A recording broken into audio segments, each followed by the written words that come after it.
The Supreme Court comes down with an enormous decision on LGBT issues. A black man is shot in Atlanta by police, and new violence breaks out, and a New York Times op-ed says the quiet part out loud. I'm Ben Shapiro. This is The Ben Shapiro Show.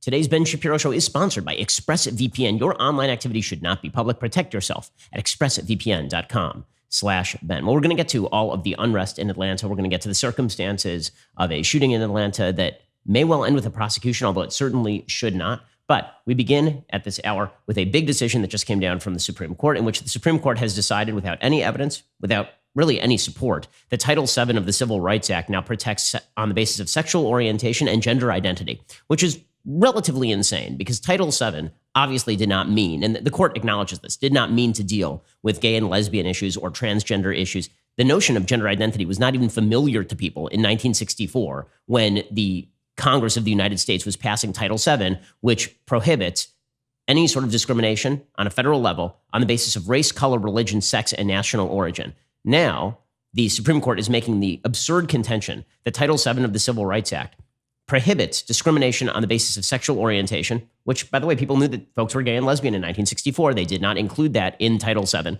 Not only that, but Congress has repeatedly attempted to and failed to include sexual orientation in updates of Title VII. They failed because that's pretty controversial stuff. I mean, that's talking about, for example, you're a Catholic hospital, and now you are mandated to violate your own religious precepts in hiring gays and lesbians or transgender people. This is something that the Democratic Party has been pushing for a very long time, but it's a controversial issue because it is not included in Title VII.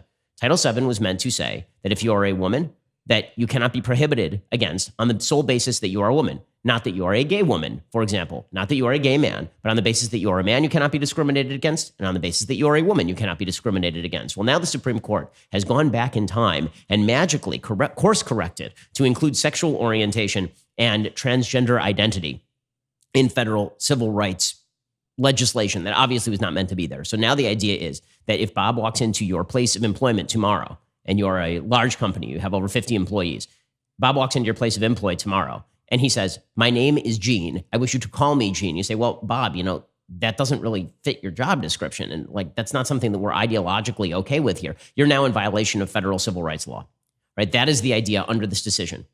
Now, there may or may not be an exception for openly religious organizations. So not Catholic hospitals, which do a secular business, or Catholic adoption agencies, which do a secular business, but you work for a church or you work for a Catholic school, right? That may be part of the job description, is that you abide by Catholic doctrine or Catholic teachings. But for example, there are a lot of Catholic schools that have sort of religious studies in the morning, and then they have secular studies in the afternoon. But they also do not want people in the afternoon courses who may not be Catholic, for example, to be openly violating certain religious precepts. And so they say, listen, we teach at the school that certain types of human activity are sinful, and we don't want our teachers engaged in that. Theoretically, that could now be illegal. If you have if you're a religious person and you own a corporation, you say, listen, people who work at my corporation, I just don't want them participating in certain types of activity that I don't like. Well, now that would be the basis for a lawsuit. What is left completely unclear here is whether it is the basis for a lawsuit, whether, let's say, you abide by this new ruling and a transgender person comes in, you hire the transgender person, but you are a conservative company, and you say, as I do, and as Daily Wire has said, that a man is a man and a woman is a woman. Does that now amount to discrimination under federal law? It is not clear under this particular provision of the Supreme Court decision. So this is a very far-reaching decision. It's a very bad decision. And the part of it that's quite shocking is that Justice Gorsuch wrote the decision. Now, if you listen to the oral arguments way back in February, it was pretty obvious which way Gorsuch was going to go on this thing. It was pretty obvious always where Roberts was going to go, because Roberts is a garbage justice. But Gorsuch was widely perceived to be a textualist. His attempt to shoehorn textualism into this decision is insane. I mean, it's really wild, because the fact is that what a textualist would do, or an originalist, is they would read the text of the statute and look at the meaning of the statute at the time and say what it meant or what it did not mean. They would not say, oh yes, we've updated the wording now, so now it means something completely different than what it meant back in 1964. But that's exactly what Gorsuch does here. So Gorsuch says, we agree that homosexuality and transgender status are distinct concepts from sex. Okay, that should be the end of the inquiry, right? Once you say that homosexuality and transgender status are not sex, right? That's a completely different concept.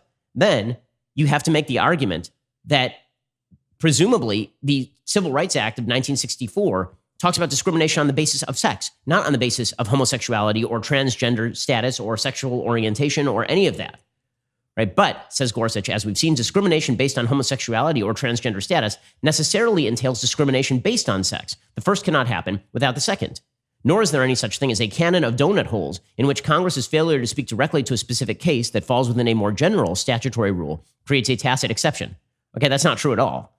Okay, if it is perfectly obvious that Congress has repeatedly attempted to fill a donut and that the donut has not been filled, then it's pretty obvious that Congress itself perceived that the donut had not been filled.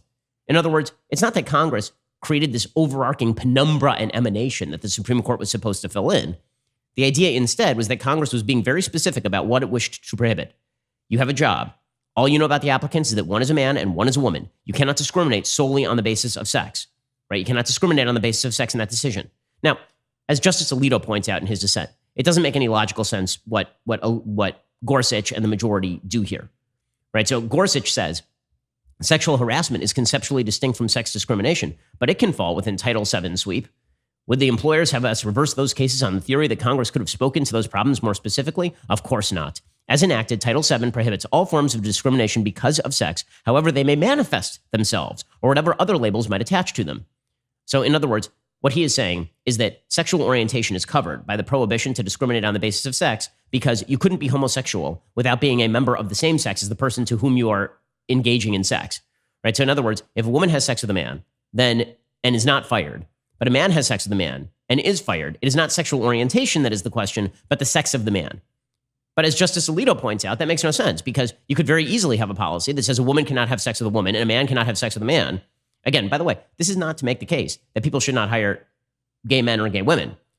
This is me talking about whether you are forced by law to hire people, right? Whether you are forced by law. That is a different question as to what I would do in a business circumstance.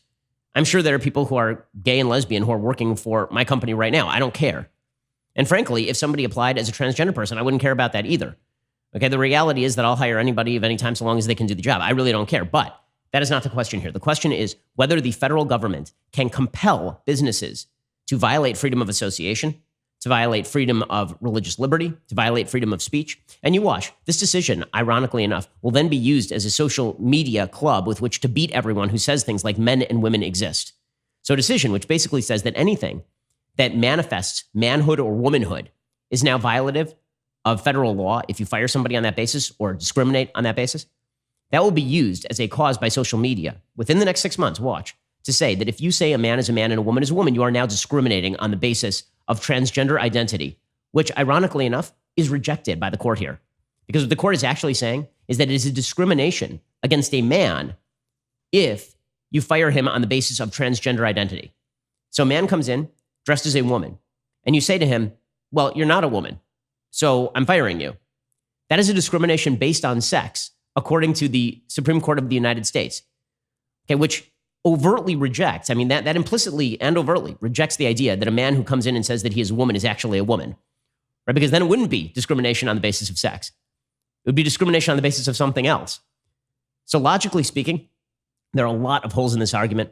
As Alito makes clear in his dissent, it is unclear what the ramifications of the Supreme Court decision today are going to be. It really is not particularly clear. What is clear is that if you're a religious person in the United States and you own a company, then this is a very big problem for you if you actually hope to use any sort of religious values, traditional religious values in your hiring, right? There was something called the Hobby Lobby case. It held that a closely held corporation like Hobby Lobby could not provide for abortion care in its healthcare coverage, right? So now, under this Supreme Court decision, could a closely held religious corporation say, listen, we don't employ gays and lesbians because we're a religious Christian family and we don't want to do that? Or could they say, we don't want to employ people who are transgender because it violates our perspective on what males and females are, right? All of that is left up in the air by this decision.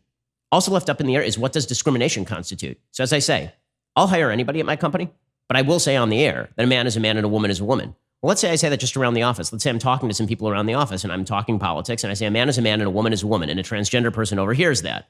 Have I now created a discriminatory work environment? Utterly unclear from this decision.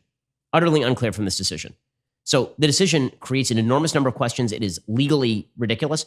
Not only is it legally ridiculous, it does give the lie to the idea that conservatives can simply rely on the federal courts of the United States to protect them. And this has been one of the great lies that conservatives have pushed for years. All we need to do in Congress is give you tax cuts and judges. And then you should be happy with that. Okay. Two of the judges who voted for this thing, two of the judges who voted for this very, very bad decision on a legal basis, two of those judges are Republicans. Two of those were appointed by Republicans, Roberts and Gorsuch. Right? There are only 4 Democratic appointees who voted for this decision. This thing went 6-3. So once again, Republicans proving themselves incompetent at selecting Supreme Court judges. I'm old enough to remember when But Gorsuch was the big excuse for you have to back Trump because But Gorsuch. Gorsuch was the opinion writer in this particular case.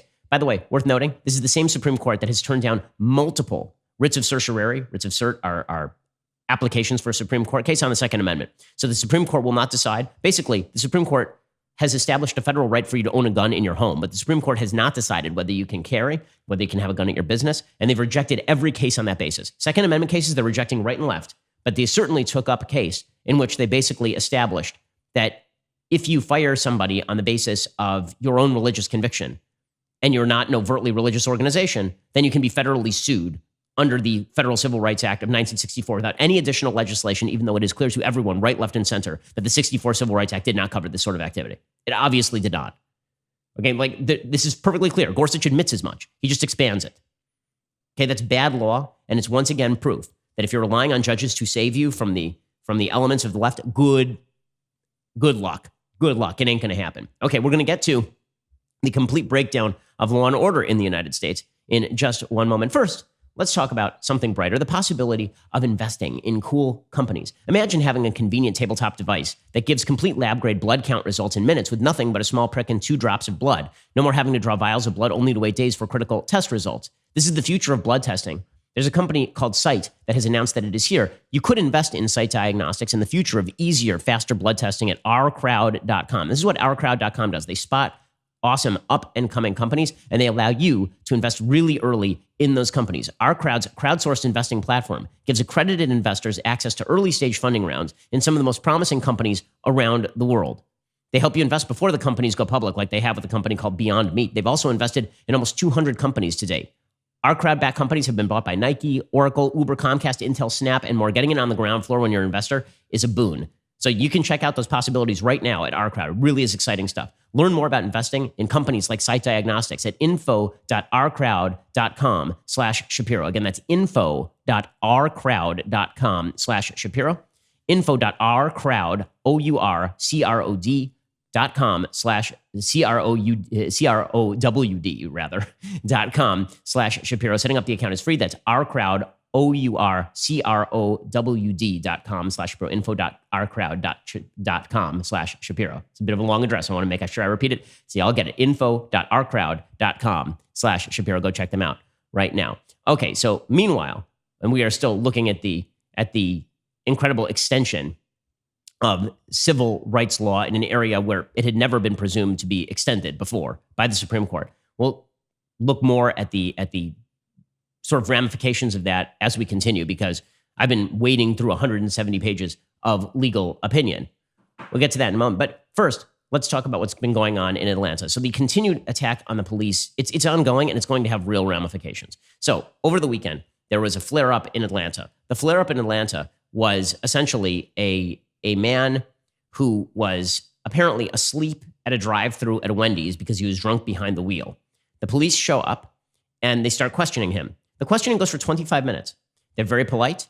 He's fairly polite to them. Then when they go to arrest him, he starts to resist arrest. Not only does he resist arrest, he knocks down 2 of the police officers. He grabs one of their tasers.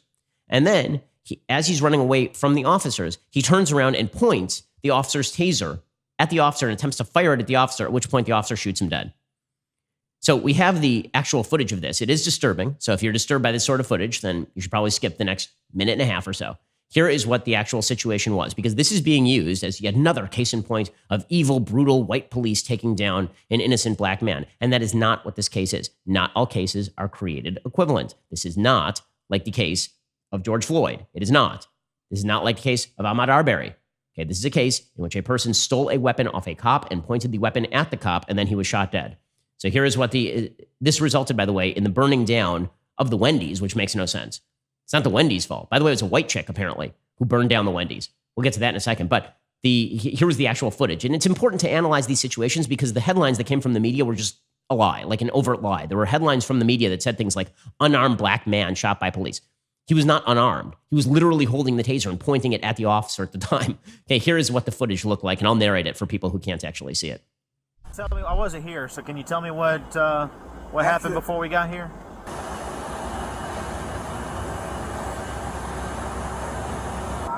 Okay, so they're giving him the walking test. He obviously can't walk in a straight line. He's having trouble. This guy's really very drunk. Home. I have my daughters there right now. My daughter's birthday was yesterday. All right. Hold on, Mr. Brooks. Will you take a preliminary breath test for me? It's yes or no. I don't want to refuse anything. It's yes or no. It's completely up to you. Yes, I will. Okay, just wait here while I grab. What kind of drinks did you have? I'm not sure. It's something she ordered. She said top shelf or whatever. Top shelf what? I'm not sure. It was, like I said. So they're talking obviously about the kind of drinks that he's had. This is all very polite, right? I mean, if the police officers are out to kill the guy, this is not how that encounter starts. Typically, if it's white racist police officers looking to kill black men, you usually don't have 25. Okay, now here's where it gets ugly. So they go to handcuff the guy. Right, the body cam footage is here. And then next you cut to footage from somebody else. Now the guy's resisting arrest. He takes these guys, the police officers, to ground. He reaches out. He steals the taser from one of the police officers. And they're shouting, he's got my taser. He's got my taser, right? One of the officers draws his taser to try and tase him. It apparently fails. The guy grabs the taser from him, escapes the police officers, and takes off down the street. Now, you'll see him throw the police officer in 1 second and finally kind of bust free of them and run. Okay, he tries to tase him there, right? He points it at the officer there. Then he's running away. He turns around and he fires the taser at the police officer, at which point the police officer shoot him. Okay, so I asked several police officers last night because I want to make sure that I was getting this right? Because I don't know police procedure. I read the law in the city of Atlanta on use of deadly force, and this falls squarely within the law on the use of deadly force. If someone removes a weapon from a police officer and fires it at the police officer, if it is a taser, so people were saying idiotic things. They were suggesting that, well, you know, a taser isn't a deadly weapon, so you can't shoot the guy for using it. Well, no, the idea is that he's already demonstrated his willingness to take a weapon off an officer. If he fires the taser at the officer and takes the officer down, what is to prevent him from then going over to the officer, withdrawing the officer's gun, and shooting him? The officer does not have to wait around to be killed. That is not the way this works. The officer does not have to wait around to be seriously injured by a suspect who is resisting arrest. So the Atlanta mayor immediately fired this officer, immediately. Okay, and said that while just because this was justified by law doesn't mean it was justified in action. Okay, in other words, yes, the law covers this sort of activity by police officers because, again, I talked to multiple police officers. Not a single one of these police officers thought this was a bad shoot because it isn't a bad shoot. If you knock down police officers and you steal a weapon off a police officer and then you fire a weapon at a police officer, even if it is a taser, they are not obligated to shoot to wound because that's not a thing. They have to stop you. You're running away with a police officer's taser right now. And he, again, by the way, they don't shoot him before he turns around and attempts to shoot them with the taser. And he turns around, he fires the taser. You can see the taser light up as he attempts to fire it at them in the footage. Hey, here's the Atlanta mayor firing the guy. And now the DA is considering prosecuting the guy, prosecuting the cop. So here's the Atlanta mayor. While there may be debate as to whether this was an appropriate use of deadly force, I firmly believe that there is a clear distinction between what you can do and what you should do. I do not believe that this was a justified use of deadly force and have called for the immediate termination of the officer. Okay, so there's a distinction to what you can do and what you should do. I'd like to see her on the streets actually policing. Okay, if you're a police officer, what are you supposed to do? Sit around until somebody kills you? Until someone gravely injures you? I guess that is the idea here from so many people. So the attorney for the family here, he says, well, you know, a taser isn't a deadly weapon. A taser isn't a deadly weapon. Again, if a person approaches you with a baseball bat, it is quite possible that the first blow of the baseball bat is not going to kill you. But if they approach you with a weapon, you are justified in shooting them. By the way, if they charge you and you don't have, and the person does not have a weapon, if they charge you with intent to do you bodily harm, you don't have to wait there until they actually physically assault you. That is not a thing. It's certainly not a thing when they're firing a taser at you. But here was the lawyer for the man who was killed in Atlanta, whose name was Brooks. The case law in Georgia, a taser's not a deadly weapon. So they can't say it's not like he was running off with a gun. It's not a deadly weapon. I lose cases against officers who use it on my clients because it's not a deadly weapon. And I'm saying that they shouldn't have done it. But you just can't have it both ways in this. If it's not a deadly weapon, his life was not in immediate harm when he fired that shot. Well, I don't know. I mean, it's immediate harm. Like, his life was not in immediate harm. The guy turned around and fired a taser at him. You don't get to do that to police officers without fear of being shot. Right? We hear a lot about the talk, right, which a lot of parents give their kids, particularly in the Black community. Apparently, this is a talk that happens a lot, where you tell your kids, be careful around police because they might shoot you. Well, part of that talk is respect the orders of the officer. I'm pretty sure that this does not fall under the behavior that is usually covered by that talk. Okay, again, every police officer that I have talked to says this is a good shoot. Every single one. And I talked to multiple of them yesterday. So if you don't like this sort of thing, and you don't have to like it, but if you don't acknowledge that this sort of thing is covered by normal police officer behavior, then you really shouldn't be in charge of police policy. You really should not. Okay, you had James Clyburn, for the congressman from South Carolina. He said this didn't call for lethal force. Again, I don't know what the policing background is of the people who are saying that if a person steals a taser off a police officer after downing 2 police officers and then fires it at the police officer and gets shot in the process, that doesn't call for lethal force, or at least allow for the application of lethal force. This did not call for lethal force. And I don't know what's in the culture that would make this guy do that. It's got to be the culture. It's got to be the system. You got an African-American woman mayor. You got a woman police chief. So the sensitivities that we look for in people are there, but it's not ingrained in the institution. So it's the institution, you see. It's the institution. Again, 25 minutes back and forth with the guy before he resists arrest and steals a weapon off a police officer and tries to shoot him with a taser. So now the DA, this is how politicized this has gotten. The Fulton District Attorney, Paul Howard, said his office will decide this week if Garrett Rolfe, the guy who was fired following the shooting, will be charged in the case. He said that could mean a murder charge. Howard said, quote, Brooks did not seem to present any kind of threat to anyone. Any kind of threat to anyone? He literally downed 2 police officers, right? He took them to the ground. You can see it in the tape. And then he fires a taser at one of them. He attempts to fire it at him again, right? Twice. He says the fact that it would escalate to his death seems unreasonable. If that shot was fired for some reason other than to save that officer's life or prevent injury to him or others. Prevent injury to him or others is the operative language. If someone fires a taser at me, I'm pretty much going to assume they intend injury to me or others. The shooting is not justified under the law, says this DA. This is insanity. Truthfully, to prosecute a cop on these charges is full-scale insanity. It's crazy. But this is the world that we are creating for police officers, and it's going to have predictable results, which is police officers are going to quit. And you're going to see what a world without police look like. Really, who'd want to serve under these circumstances? There are actual ramifications to the police are all racist and all evil. It is one thing to say that you want to curb police brutality. It is another thing to say that in circumstances that justify a shooting, legally speaking, that you're going to go after the police anyway. Because now you've just made policing basically undoable. And that's what many police officers recognize. By the way, I talked to a lot of cops about this shooting yesterday, and nearly all of them also said, at least the ones in Major City, I'm looking for a way to get out of the police force because this is not a way that I can survive. I can't keep my family under these circumstances. I'm supposed to take a brick off the head rather than do anything about it. I can't do that. I'll get a security job somewhere.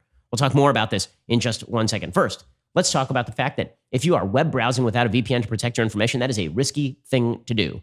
I know most of you are probably thinking, why don't you just use incognito mode? Well, incognito mode does not hide your activity. It doesn't matter what mode you use or how many times you clear your browsing history, your ISP can still see every single website you've ever visited, which is why even when I'm at home, I never go online without using ExpressVPN. It doesn't matter if you get your internet from Verizon or Comcast or anywhere else. ISPs in the US can legally sell your information to ad companies, which is sort of the opposite of what you want to happen when you're online, right? You want that information to be yours and yours alone. ExpressVPN is an app that reroutes your internet connection through their secure servers so your ISP can't see the sites you visit. ExpressVPN also keeps all of your information secure by encrypting 100% of your data with the most powerful encryption available.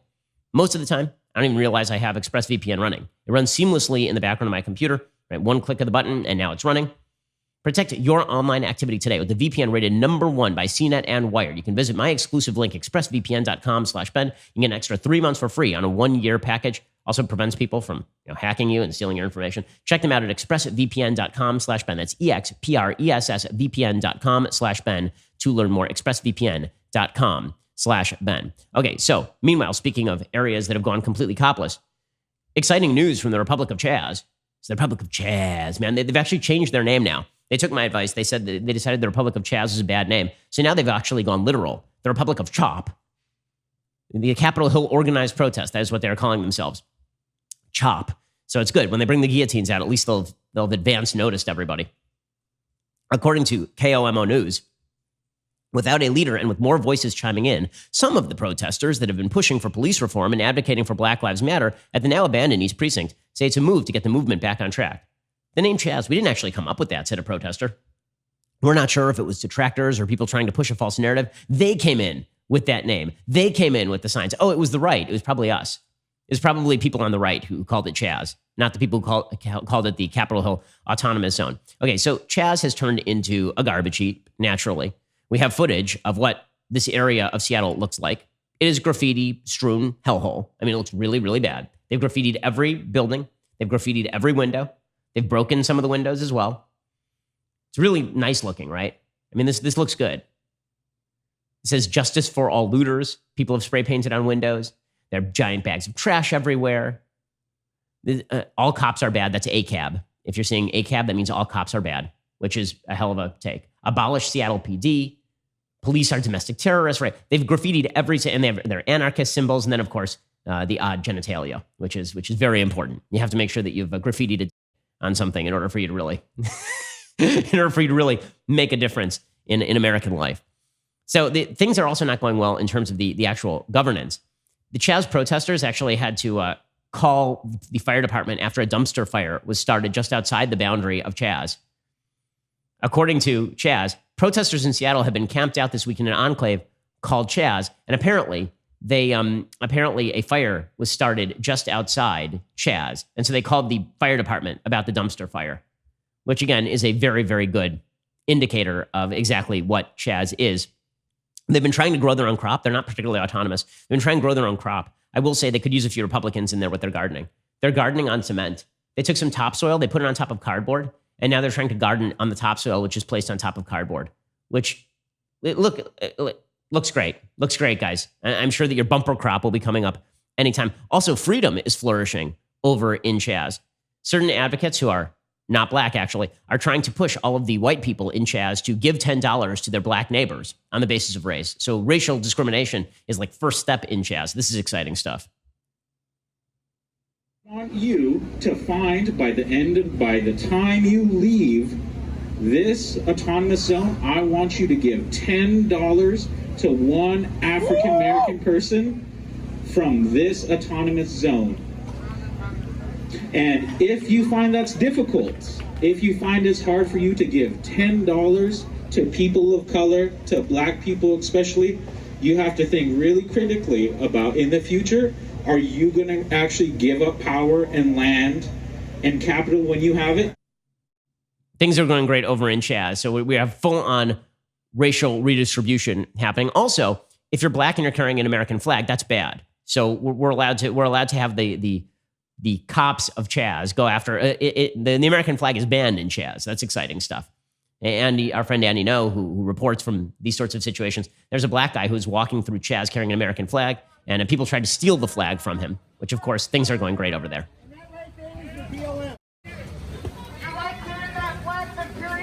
They're shouting at him. They're chasing him down the street. It's good times. It's good times. So, excellent news.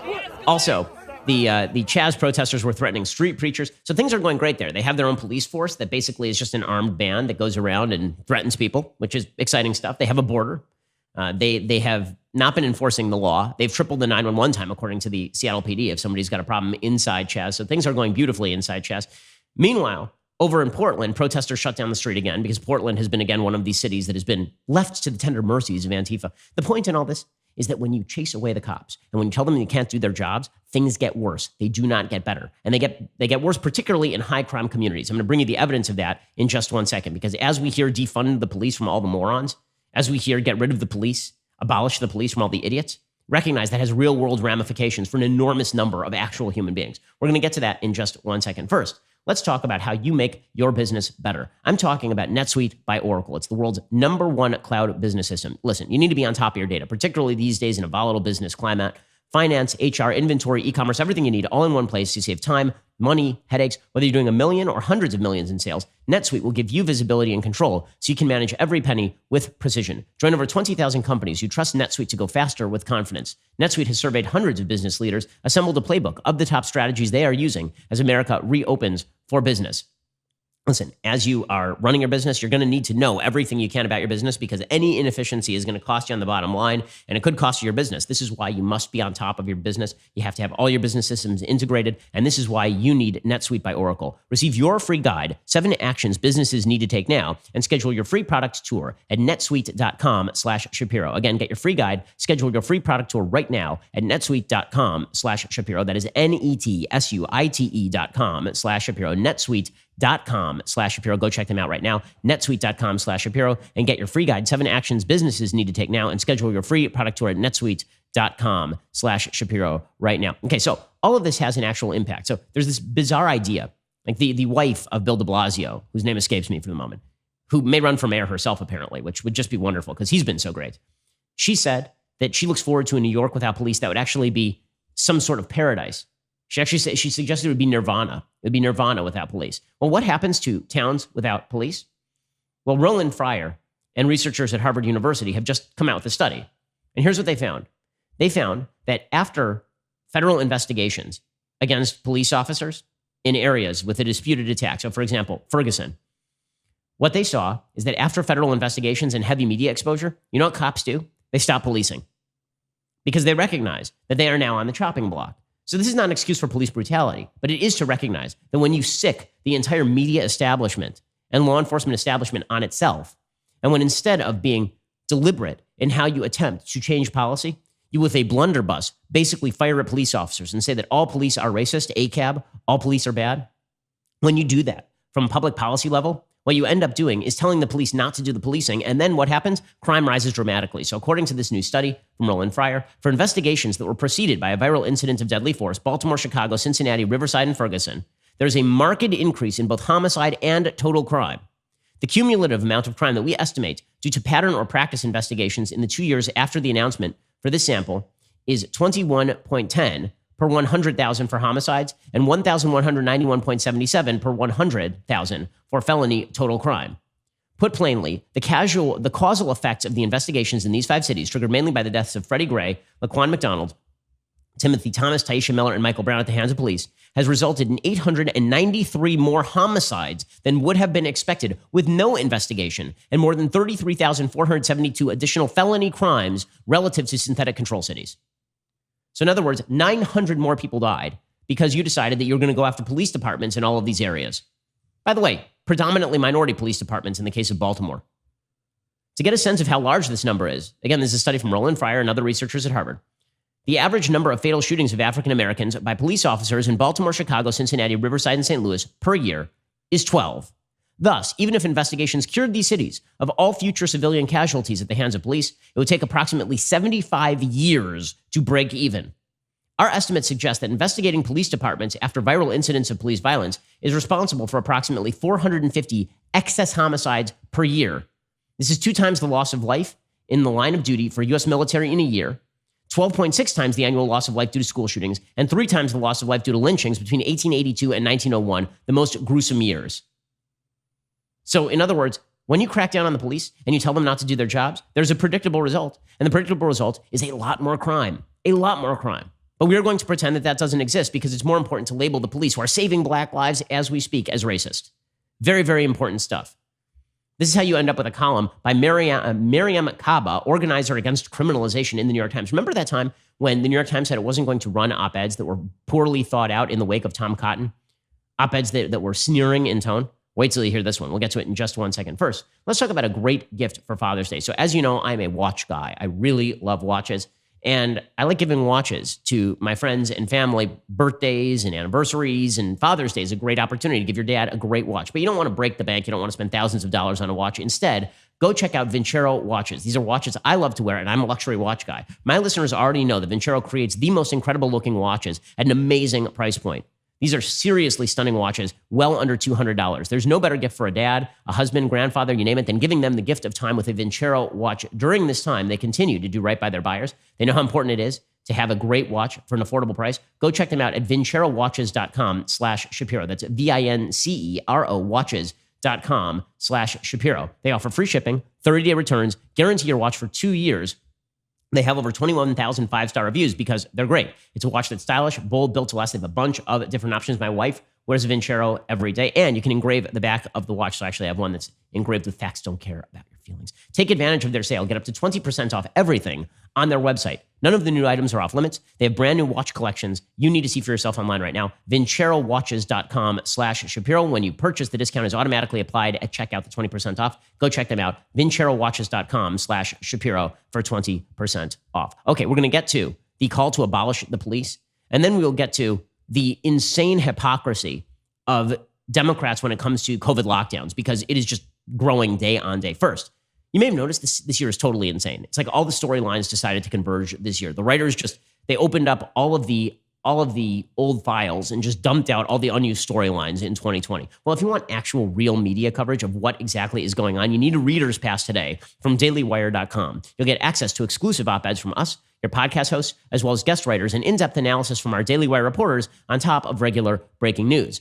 This membership tier is already a bargain at $3 a month, but if you join today, you get your first month for 99 cents. You also get access to our mobile app and receive push notifications for breaking news and special content, as well as joining the community of Daily Wire members who are actively commenting and discussing our content with each other.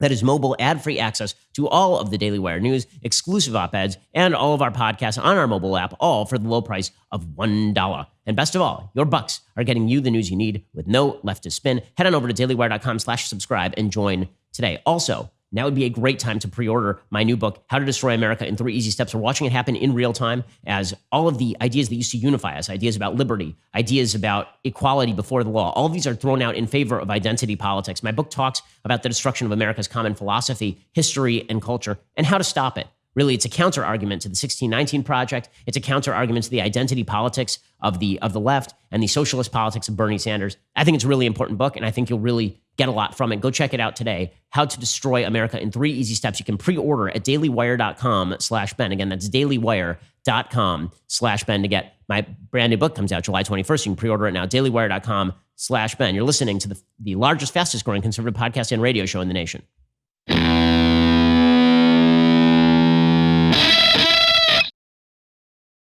So you remember that time that a bunch of people on the left said defund the police? And then everyone's like, we don't mean defund the police. We just mean like move some of the money to mental health and move it to educational programs and midnight basketball. Well, now they're just like, no. You know what? We actually meant abolish the police. Miriam Kaba, organizer against criminalization, has a piece in the New York Times titled, "Yes, we mean literally abolish the police because reform won't happen." By the way, this is not a rare perspective. Ilhan Omar has said the same thing. Ilhan Omar, the congresswoman from Minnesota, she said it's time to abolish the police department because you cannot reform a rotten department. Here was Congresswoman Omar. A new way forward can't be put in place if we have a department that is having a crisis of credibility, if we have a department that's led by a chief who's suited for racism, if we have a department that hasn't solved homicide. Half of the homicides in Minneapolis Police Department go unsolved. There have been cases where they've destroyed rape kits. And so you can't really reform a department that is rotten to the root. What you can do is rebuild. Okay, so that's exciting stuff. We can rebuild the police department, but how the hell are you going to rebuild the police department while you're telling everybody that if they defend themselves, you're going to prosecute them, which is essentially what major police departments around the United States are now telling people. What they actually want to do is abolish it. So Miriam Kaba, she writes, congressional Democrats want to make it easier to identify and prosecute police misconduct. Joe Biden wants to give police departments $300 million. But efforts to solve police violence through liberal reforms like these have failed for nearly a century. Enough. We can't reform the police. The only way to diminish police violence is to reduce contact between the public and the police. By the way, she's right about that. The way to diminish police violence is to reduce contact between the public and police. There are two ways to go about that. One is to reduce the police, which results in an increase in crime. The other is to increase the police and reduce the crime rate. Because it turns out you don't have as many encounters with the cops when you're not actually committing a crime. The cops are there to police crime. They're not there to just screw with you because of your race, contrary to popular perception. According to this idiot person, there's not a single era in U.S. history in which the police were not a force of violence against black people. Policing in the South emerged from the slave patrols in the 1700s and 1800s that caught and returned runaway slaves. In the North, the first few municipal police departments in the mid-1800s helped quash labor strikes and riots against the rich. Everywhere, they've suppressed marginalized populations to protect the status quo. Well, I mean, first of all, just because police departments did very bad things in, 1700 does not mean that they are doing very bad things in 2020, like saving black lives. That's not a bad thing. And they are doing it every single day in black communities all over the United States, as that Harvard study that I just said to you suggests. But the idea here from this woman is that anytime you see a police officer pressing his knee into a black man's neck until he dies, that is the logical result of policing in America. Now, again, you're going to have to explain to me how that's the logical result of policing in America when removing the police results in literally an exponential increase in murder in the black community. How is that? So according to this woman, the idea is that police officers don't do what you think they do. They spend most of their time responding to noise complaints, issuing parking and traffic citations, dealing with other non-criminal issues. We've been taught to think they catch the bad guys, chase bank robbers, find serial killers. But that's a myth. The vast majority of police officers make one felony arrest a year. If they make two, they're cop of the month. Well, yes, because having police in communities actually means that you're stopping the crime before it occurs. Right? That is why you have to look at excess deaths. It's not as though there's a certain number of murders and then the police ferret out the murderers and that's how you stop this thing. Police, if police are in a particular area, people don't murder people as much in that area because they are afraid of getting caught.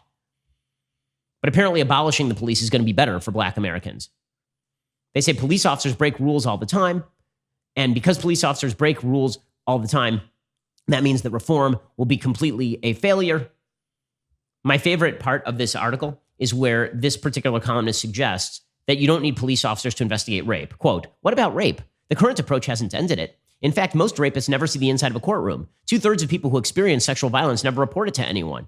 Those who file police reports are often dissatisfied with the response. Okay, you have still not suggested an actual way that you're going to police rape in the absence of the police. You've just said the police are not good enough at policing rape. But saying the quiet part out loud, I mean, I'm all for it, honestly. Like, you want to say the quiet part out loud? Please continue. Please go for it. The policies that are being pushed by Democrats here are, in the end, it really is not a policy. It is just a message. And the message is that racism and bigotry are baked into our institutions. That is a case that Mitch Landrieu, the mayor of New Orleans, has suggested. He says, racism is baked into our institutions, says Mitch Landrieu. It is clear that white people in America don't have a real understanding or don't really believe that racism is institutionalized. And when they hear it, they don't particularly understand what it is. They think that we're calling every white person in America racist. And it's the exact opposite. It's biases that are baked into the institutions that, when applied equally and unequally, have a disparate impact on African Americans. African Americans, on the other hand, understand clearly what institutional racism is. Okay, so this is the narrative, right? By the way, so does Mitch Landrieu understand institutional racism? Because he's as white as the day is long. Apparently, he doesn't understand institutional racism. So it's all about the narrative. It's all about the narrative. And here's the thing. The narrative has no limits. Because once you suggest that Western civilization and its institutions are shot through with racism and evil, there is no end to the iconoclasm. There's no end to the statues you want to tear down. Over in Britain, thanks to these protests, they're trying to remove the statue of Winston Churchill from the public gaze, right? The guy who saved Britain during World War II. They want to remove his statue. All of these losers who live in their mother's basements and who feel very righteous when they tweet things on Twitter and they spray paint statues and couldn't hold a candle to anything that Winston Churchill ever accomplished in his life now want to tear down a Winston Churchill statue to feel good about themselves. Very important stuff. We're really doing important things, right? We're doing important things like taking down Gone with the Wind from HBO Max. That was very important. The HBO executive said they didn't have not a shred of worry or regret about taking down Gone with the Wind. Not at all. No censorship, taking it down. Not a shred of regret. There are episodes of It's Always Sunny in Philadelphia that have been removed from Netflix because they deleted episodes featuring characters in blackface because all the jokes must be removed. It's very important. You guys are doing important work. You're ending racism. It's really, really important. Kyrie Irving over in the NBA is saying that he doesn't want the NBA players to play because of systematic racism in the NBA, which is, last I checked, 85% black? There's systemic racism in the NBA? According to Kyrie Irving, he said, I don't support going into Orlando. I'm not with the systemic racism and the BS. Something smells a little fishy. Makes perfect sense. So what you should do is you should deprive all of the NBA players of the ability to play this year and make any money. That to end systemic racism. Makes perfect sense. It's all at this point we have reached beyond anything remotely resembling an actual agenda, and we've gone straight to the virtue signaling. My favorite virtue signaling piece of the week, by the way, was a piece from the Washington Monthly from Elizabeth Austin. It begins like this: I threw away my copy of Gone with the Wind. It wasn't easy. The book spent a couple of weeks sitting recycling adjacent before I came up with the will to toss it into the bin. I held it in my hands one last time, and I kissed the title page where my father had inscribed "To Beth, Christmas 1975," and then I dropped it in the garbage. So you're throwing away a book that your dad inscribed to you, that is a classic of American literature with all of its flaws and representing a very flawed perspective. Throwing away the book, obviously book burning is the solution, guys.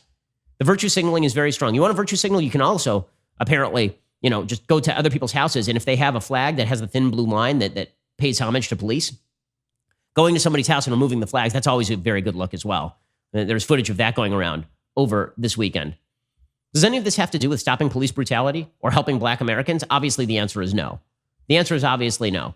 It's all about, so much of this is about white people feeling good about themselves. Seriously, like an enormous amount of this. By the way, including in Atlanta, where apparently that Wendy's that was set on fire by a white girl. And there was footage of, there was actually a Black guy taking footage of her saying, "This isn't us. This is this white girl over here who's burning down the Wendy's." So much of this is driven by loser white radical leftists who have taken a legitimate cause against police brutality and then perverted it to their own end so they can feel good about themselves. It's really well done stuff. Really, really well done. Okay, meanwhile, the COVID-19 hypocrisy continues apace. It is unbelievable. The sort of gaslighting that is going on right now is completely insane. Completely crazy. Okay, so over the weekend, there was a Black Trans Lives Matter protest. Because apparently it's not just Black lives that are an existential threat in the United States. It's Black trans lives specifically that are under existential threat. And there were pictures from the footage from the BLM protest. I mean, this thing was massive. You're talking about like tens of thousands of people out in the streets right next to each other, no masks or anything. And here's how the news covered it. So the media headlines, here's the footage. You can see the footage. It's crazy. That's an enormous crowd of people. You see a lot of social distancing there, do you? I'm not seeing a ton of it. Okay, so people here's what's happening right now. A lot of people are very bored.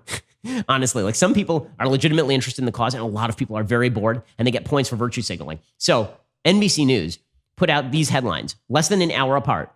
First headline: Rally for Black Trans Lives draws packed crowd to Brooklyn Museum Plaza. Less than an hour later, NBC News: President Trump plans to rally his supporters next Saturday for the first time since most of the country was shuttered by coronavirus, but health experts are questioning that decision. So what? So it's only bad when Trump does it, right? When you're rallying for Black trans lives or something, then apparently it's totally fine. COVID is no threat anymore. But if you're President Trump, then all of a sudden the media are on top of the threat, like full scale.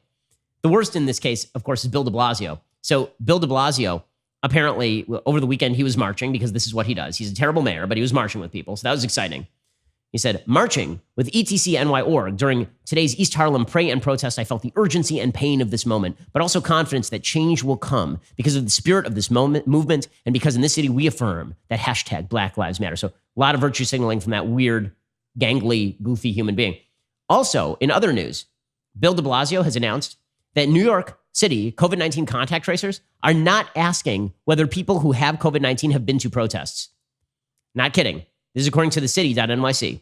Over the last 2 weeks, Mayor Bill de Blasio and others have voiced concerns that packed police brutality protests across the city could trigger a new wave of COVID-19 infections. Whether or not that's the case, however, remains unknown, and de Blasio's team won't be directly trying to find out. The hundreds of contact tracers working for the city under de Blasio's test and trace campaign have been instructed not to ask anyone who has tested positive for COVID-19 whether they recently attended a demonstration, City Hall confirmed to the city. No person will be asked proactively if they attended a protest, said Avery Cohen, a spokesperson for de Blasio. Instead, they will try to help them recall contacts and individuals they may have exposed. Like, do you live with anyone in your home? Tracers then ask about close contacts defined as being within 6 feet of another person for at least 10 minutes.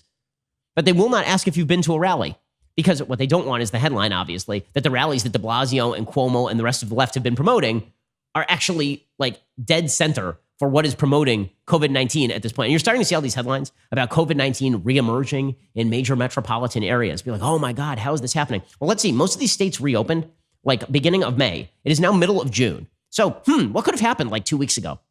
About 2 weeks ago, what could have happened? Any ideas, guys? But good news, Andrew Cuomo is on top of it. He's threatening Manhattan and the Hamptons over lack of social distancing. The Hamptons. He tweeted out, "We have received 25,000 complaints of reopening violations. Bars or restaurants that violate the law can lose their liquor license. People with open containers in the street can be fined. Police and protesters not wearing masks can be fined. Local government must enforce the law." Weird, because he didn't have anything to say about the protesters for like 5 seconds. Also, he says the violation complaints are predominantly from Manhattan and the Hamptons. Lots of violations of social distancing, parties in the streets, restaurants and bars ignoring laws. Enforce the law or there will be state action. I noticed you have a few rallies like right here around like this part of your face right here. There's some rallies like just right over here, like mainly all over this area. There's a lot of rallies happening there. Andrew Cuomo. Muriel Bowser in D.C. doing the same thing. She is saying that the increase in COVID that could hit Washington, D.C. is due to reopening. It's not due to the fact that there were tens of thousands of people marching through D.C. on her watch while she was painting Black Lives Matter on the street in giant yellow paint. Here she was yesterday. I think it's important, though, that we not just look to protest as a reason why we might be seeing spikes across the country. Because before these protests, we were seeing spikes. I think at least 14 states that reopened early or that where we saw a lot of gatherings around Memorial Day are reporting spikes. So the reopening of America, in some cases early, has already generated increases in cases. Guys, Memorial Day was Monday, May 25th. Okay, that was Monday, May 25th. The rally started on that Thursday, on that Wednesday and that Thursday. So it's going to be real hard to separate that out. But I'm noticing a bit of a narrative here. And then you wonder why people don't take our public health officials seriously or our public officials seriously. All legitimacy has been lost here, and it should be lost because they're a joke. De Blasio's a joke, Bowser's a joke, Cuomo's a joke. It's all a sick joke. Alrighty. We'll be back here later today with 2 additional hours of content. Otherwise, we'll see you here tomorrow. I'm Ben Shapiro. This is The Ben Shapiro Show. The Ben Shapiro Show is produced by Colton Haas, executive producer Jeremy Boring, supervising producer Mathis Glover and Robert Sterling, assistant director Pavel Wydowski, technical producer Austin Stevens, playback and media operated by Nick Sheehan, associate producer Katie Swinnerton, edited by Adam Sayevitz. Audio is mixed by Mike Coromina. Hair and makeup is by Nika Geneva. The Ben Shapiro Show is a Daily Wire production. Copyright Daily Wire 2020. Released criminals reoffend, statue topplers can't tell you about the historical figures they're erasing, and celebrities have had enough. Check it out on The Michael Knowles Show.